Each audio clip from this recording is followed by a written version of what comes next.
What is jelqing? Jelqing is a process where you're actually, kind of in a firm manner, massaging your penis towards the head to kind of redistribute blood flow to different areas.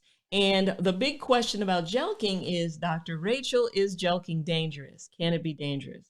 Well, I want to be clear that anytime any type of pressure or whether it's a pump or a person or your hand is involved, there's potential for injury, right? I have plenty of guys who come in and maybe had rough sex and they've had pain in their penis ever since, and they feel like they've broken it, right? There's no bone in it, so they didn't break it, but they definitely have damaged it. So everybody's a little different when it comes to jelqing. Everybody's a little different when it comes to pumping. I mean, so I do want to be very clear that some of you may pump and you might decide, you have bruising.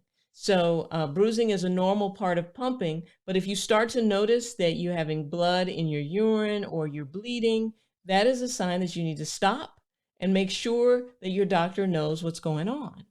Because pumping and jelqing and really even having sex, all of those can actually cause some type of hematoma or even pain in certain senses, in certain instances. So you do want to be mindful of that fact. But I love to hear that you just started pumping, because now what you're doing is you are intentionally, you're putting intention on this process of erectile function.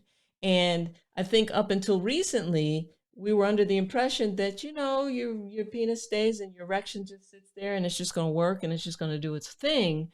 But now we know that it needs to get a little form of exercise just like everything else. If you're going through a spell of abstinence and you're saving yourself for marriage and you're a little older, then you still want to be actively using your penis, whether it's with your hand, whether you're pumping. You need to actively be getting erections, because listen, if you're not getting erections, your body will forget how to do it. Your penis will go to sleep and think that it was just designed to just sit there. And so you got to remind it sometimes. This is great. Michael, you do that exercise I told you to do. Awesome. Well, tell me, how's it going? How's it going? You're doing what I call a dick up, right?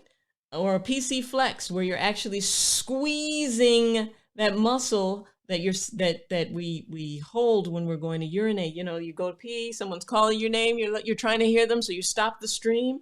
Or someone's coming in, you're about to let one go, you're about to pass gas, you decide not to. That muscle, you're holding it and you're letting it max out, and then you're holding it again and again, and letting it max out. That's amazing, because that helps support the pelvic floor, and that helps provide prostate strength. And actually, that is a miniature form of prostate massage, believe it or not.